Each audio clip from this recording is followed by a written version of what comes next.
Hey guys, in today's video I'm going to show you how to install these wide-angle mirrors with integrated turn signals and a frameless rearview mirror. Let's jump into it. Alright, now that we're in the car, let's get started with installing this frameless rearview mirror. First, remove any parts that could interfere with the install, such as dash cams and air fresheners.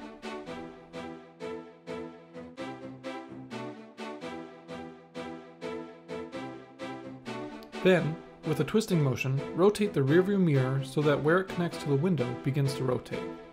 After rotating 90 degrees, the mirror will easily come off.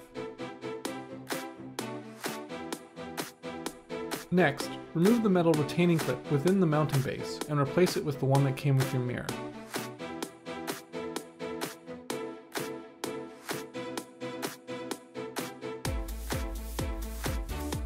Insert the metal backing plate and attach the mirror adapter with the included hardware.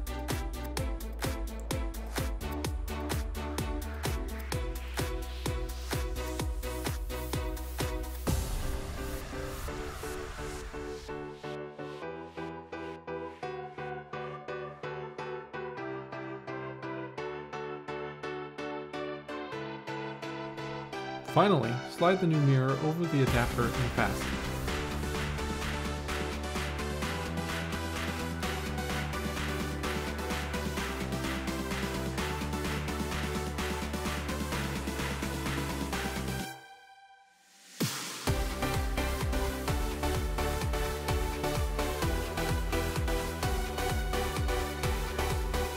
Reinstall removed parts and your install is now complete.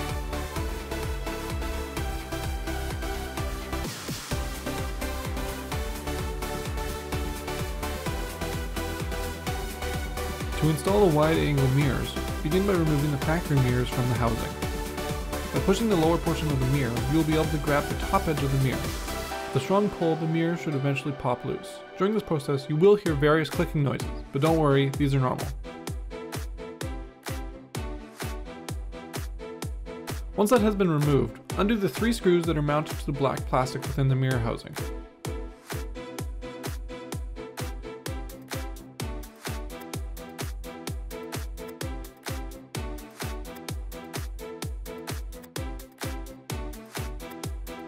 Fold the mirror inwards and remove the plastic trim by using a screwdriver. I would recommend wrapping the screwdriver in tape as it can damage the plastic trim otherwise.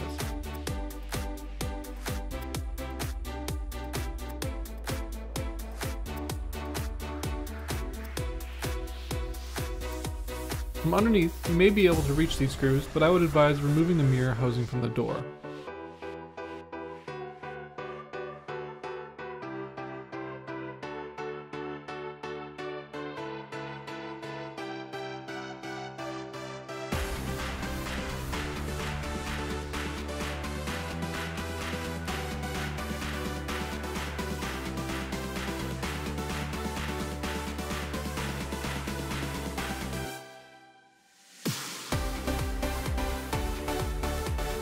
With the housing off the door, you can now reach and remove the 4 screws that fasten the metal bracket to the mirror housing.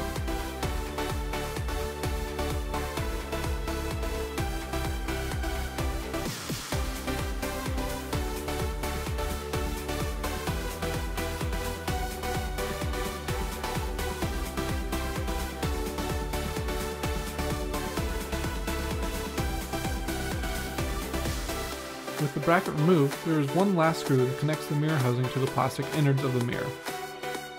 Now that the motor and mounting bracket are free to be moved around, you can begin the electrical work. For me, because I have previously installed the mirror housings with integrated turn signals, I will be able to splice wires directly onto the ones already in the mirror housing. If you do not have turn signals in your mirrors, you will need to do a more extensive process of removing the door panel, pulling wires through the current wiring harness to the door mirrors and from the car body into the doors. You will then need to splice into the specific wires that control the turn signals on the car. In my case, I just need to separate the red and black wires and splice them using the included tap connectors. These are also available at any local hardware store. You may also wish to permanently solder these connections, as they could be exposed to the weather. I may do so in the future, but for now I will just use these tap connectors.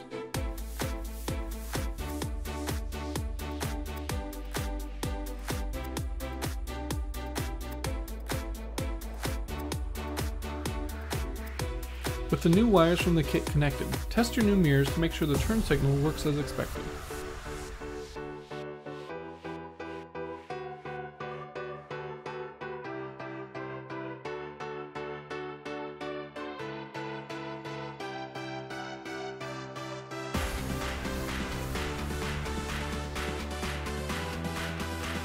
If successful, remove the mirror and begin the reassembly process following the reverse of what you just did.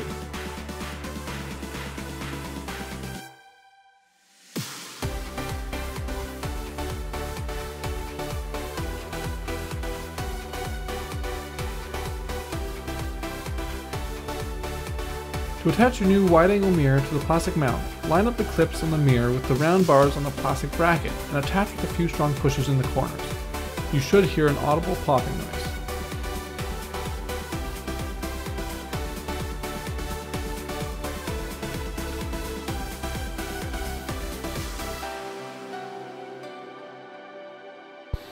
Alright, that was a pain in the butt to film, so I'm just going to skip ahead to me being finished with the second one. So things have gone slightly awry on this side. I had it all connected and everything, but when I tried to signal, no lights would turn on, and my previous turn signal was no longer functioning either. And I'm nearly certain it was working before I had started this. So I think I either broke a wire, because my splice job was a little sketchy in there. I've taken everything out now, but I'm not really sure what I'm going to do. I think I'm going to take the inner door panel off and pull the wire, or disconnect the wire from the mirror, and then pull the whole mirror and all of its wiring out of the car, and then just do some continuity tests on the wires just to make sure everything's working properly. Because if that's not working properly, it's a fairly simple fix. It's just changing the wire out. But if those wires are working properly, then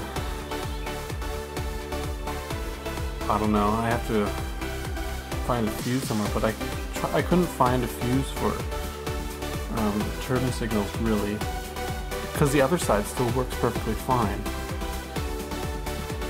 I'm not really sure what to do here, but I'll keep you guys updated. I'll let you know what I do. Alright guys, it's now a couple days later. I started this on a Sunday and now it's Tuesday. I unfortunately ran into some issues on the passenger side wiring, just because the wires that I tapped into, they weren't getting power, and after, I don't know, probably 4 hours of diagnosing stuff, I eventually came up with a problem with the ground wire. And it should have been way faster for me, I'll admit, but I'm pretty new with electronics and wiring, so it was a learning experience for me. But it ended up being a wire was broken in my previous wiring of the mirror housings, which also have integrated turn signals in them. So I just fixed that today, wired everything up, everything works great. So I think I'm just going to leave you guys off with a quick demo of the turn signals and a couple clips of them working in action.